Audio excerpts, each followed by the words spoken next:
Bienvenue sur Coach en Direct, merci de nous rejoindre chaque semaine et on vous présente l'idée toute simple, une séance d'entraînement avec les commentaires en direct. Voilà, l'idée c'est de vous partager notre passion, de vous apporter peut-être des solutions à des problématiques que vous rencontrez. Maintenant, place à la séance d'entraînement. Bon, alors l'idée aujourd'hui c'est de vous parler du premier fondamental qui va en fait déclencher toute la scène, toute la souplesse du cavalier ou toutes les contractions du cavalier. Et ce premier fondamental, c'est la position du pied dans l'étrier. Alors on n'en parle jamais assez et surtout on n'en parle pas bien généralement. Donc moi je tiens vraiment à vous parler de cette position du pied dans l'étrier parce que elle fait et elle fera la différence pour vous. Donc il va bien falloir mettre son focus au départ sur cette chose-là. Donc d'abord, on va parler de la longueur de l'étrier pour travailler au quotidien. Donc, on est d'accord que pour travailler sur le plat, on va faire en sorte que la planche de votre étrier soit juste au-dessous de la malléole. Ça, c'est la bonne taille. Quand on va sauter, on va mettre l'étrier, au niveau de la malléole. Et si on doit sauter très gros ou aller vite, à ce moment-là, on va le mettre juste au-dessus de la malléole.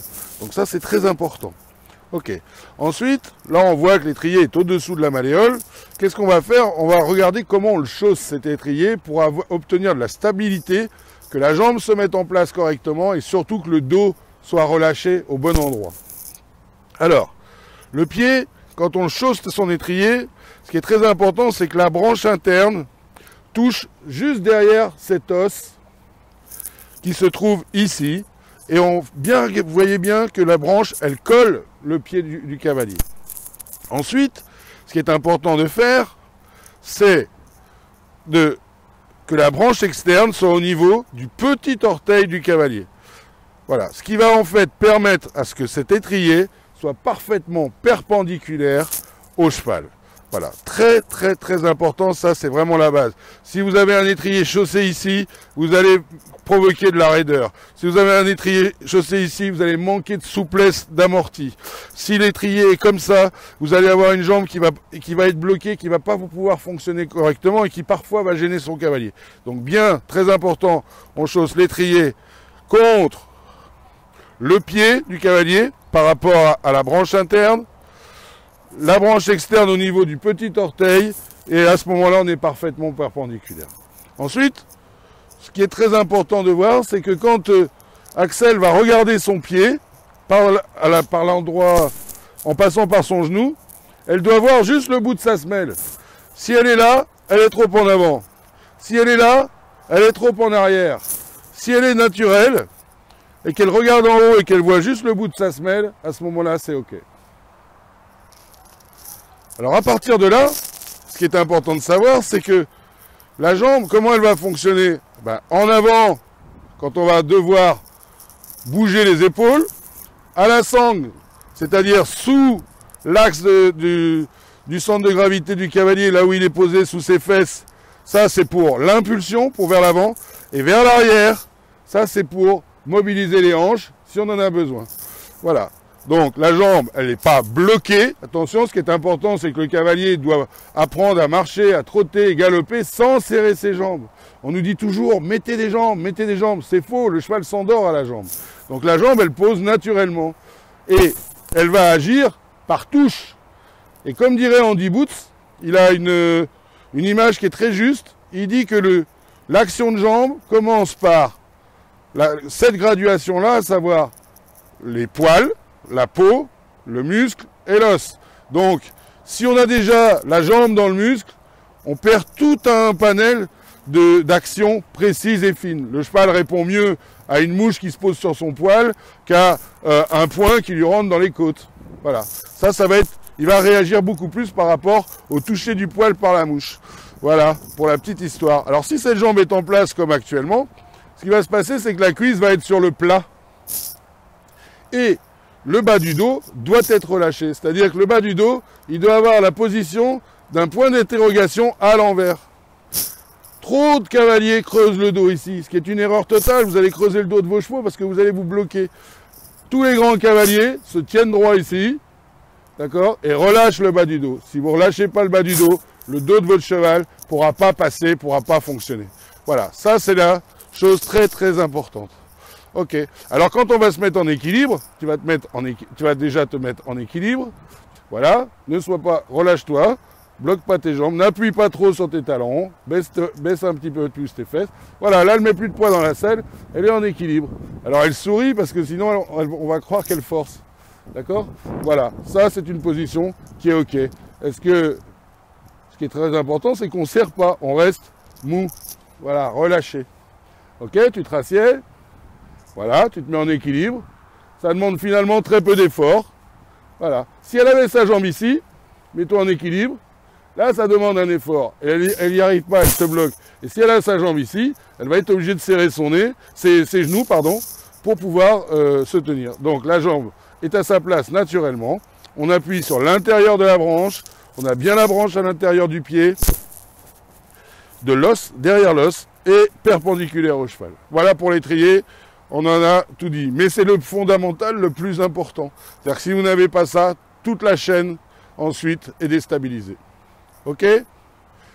Alors maintenant, ce qui est important, c'est que pour faire tout ça convenablement, surtout quand on arrive à mon âge, mais c'est pareil pour les jeunes adolescents ou adolescents, c'est-à-dire qu'il faut s'assouplir, et il faut s'assouplir tous les jours en début de séance pour permettre à son cheval finalement de fonctionner d'une manière souple, ni plus ni moins. Donc, par rapport à un début de séance qu'on va commencer au pas, sans embêter son cheval et sans rien lui demander, on va déjà marcher au pas pendant 10 minutes au moins, un quart d'heure s'il faut, sans étrier. Pourquoi? Pour réétirer la jambe, pensez à ravancer vos fesses dans la selle et relâcher le bas du dos. Voilà, ça c'est quelque chose de primordial que vous devez faire à chaque fois que vous démarrez un cheval, et vous allez vous rendre compte qu'en faisant ça, 10 minutes après, vous avez vos étriers, vous aurez l'impression qu'ils sont plus courts. Donc ça veut bien dire qu'on a besoin de se réétirer à chaque séance, tous les jours, tous les jours, tous les jours, tous les jours. Ce qui est très important, Michel Robert le dit, et je suis d'accord avec lui sur ce plan-là, c'est que la première chose à faire avec un cheval, c'est de rien faire. Et surtout, penser à relâcher son corps et s'assouplir au maximum. Donc le pas permet de s'assouplir, de se mettre en place, d'étirer ses muscles, de réchauffer les muscles du cheval et surtout de ne pas l'user physiquement. Le trop assis sans étrier, c'est quelque chose qui va leur durcir le dos. Et pour sauter, il faut qu'ils aient le dos souple. Donc il faut faire attention. Donc moi, ce que je conseille, et ce que je pratique, et ce que je fais pratiquer à tous les élèves, c'est de commencer le pas sans rien demander à son cheval, avec une jambe totalement relâchée et un corps qui va finir d'accompagner le cheval parce qu'il va être naturellement relâché. Et pour ça, il faut une dizaine de minutes en général. Voilà, donc tu vas nous faire ça déjà un petit peu au pas autour de nous. Et tu vas surtout rien demander à ton cheval. Et toujours penser à réavancer tes fesses et t'asseoir sur les ischions. Voilà, régulièrement, tu réavances tes fesses. Et là, tu vas t'apercevoir que le dessus de la cuisse, qui se trouve là, juste là. Oh là.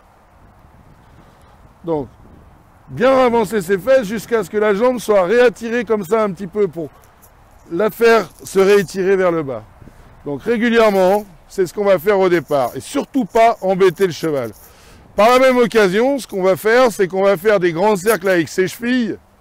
D'accord? Voilà, les plus grands possibles, parce que la souplesse de la cheville est très importante en équitation. Elle amortit, elle permet de ne pas faire mal au dos des chevaux, elle permet de garder sa stabilité. Donc bien assouplir ses chevilles. Très très important. Donc on tourne dans un sens et dans l'autre. Voilà, et surtout, pas le faire qu'à une seule main. Parce que les gens en général, les cavaliers en général, quand ils détendent un cheval, ils font pas suffisamment attention au fait de marcher des deux côtés, une fois à main droite, une fois à main gauche, pour que le cheval s'échauffe et que notre corps s'échauffe des deux côtés. Voilà. Et puis là, petit à petit, ce qu'on va faire, c'est avancer un peu ses épaules, s'étirer, voilà. Alors pourquoi? Parce que déjà le cheval, ça lui fait du bien, ça le décontracte et ça le concentre aussi sur ce que vous êtes en train de faire. Donc vous ne demandez rien et vous avancez vos épaules, vous reculez vos épaules, vous étirez vos bras en arrière, vers le haut. Voilà. Donc là, on va déjà commencer une séance avec un cheval. Ça, c'est un étalon de 6 ans, avec une cavalière de 13 ans, et qui a beaucoup de sang, mais qui commence sa séance sans être contraire aux demandes de son cavalier. Donc ça, c'est très important, c'est le rendre complice dès le début. Voilà, il faut toujours penser, dans une séance, ou quand on va voir son cheval, que le cheval doit se sentir mieux avec vous, plutôt que sans vous. Voilà. Alors, il ne se sent pas mieux avec vous en lui donnant des carottes et en le considérant comme un chien-chien. Il se sent mieux avec vous quand vous êtes connecté et concentré sur les choses que vous allez faire. Et les choses doivent toujours être simples. Voilà. Ok, donc tu vas t'arrêter. Ça, vous allez le pratiquer aux deux mains pendant une dizaine de minutes. Tu vas rechausser tes étriers. Voilà, convenablement. Ce qui va être très important, c'est de garder son focus sur la position de son pied dans l'étrier. C'est la base des bases, des bases, des bases, des bases. Si l'étrier venait à changer de place, pour quelque raison que ce soit, il faut prendre le temps de s'arrêter, de le remettre correctement au départ. Et ensuite, quitte à se servir de ses mains pour le remettre en place. Très très important. Alors Axel a l'habitude, pour elle c'est très simple, c'est devenu un automatisme. Mais pour vous, en moins d'une semaine, ça peut devenir un automatisme et ça va vous changer la vie. Ensuite, si jamais l'étrier change de place, n'appuie pas dessus, voilà, qui se met comme ça, comment on va faire quand on est en parcours, ou qu'on est dans une reprise de dressage, ou qu'on est en train de travailler son cheval, bien finalement, mettre ses mains et se baisser, on va gâcher tout le système et on va pas pouvoir toujours le faire. Donc on va avoir un truc très simple, on va appuyer l'étrier contre l'épaule pour qu'il se remette à sa place. Okay. Alors maintenant l'exercice il va être très simple, tu vas marcher sans rien demander à ton cheval. Ça c'est des exercices que vous allez pouvoir faire. Donc vous allez déchausser vos étriers et les remettre convenablement autant de fois. Voilà, et bien vérifier que la branche interne touche la botte à l'intérieur. Voilà, extra.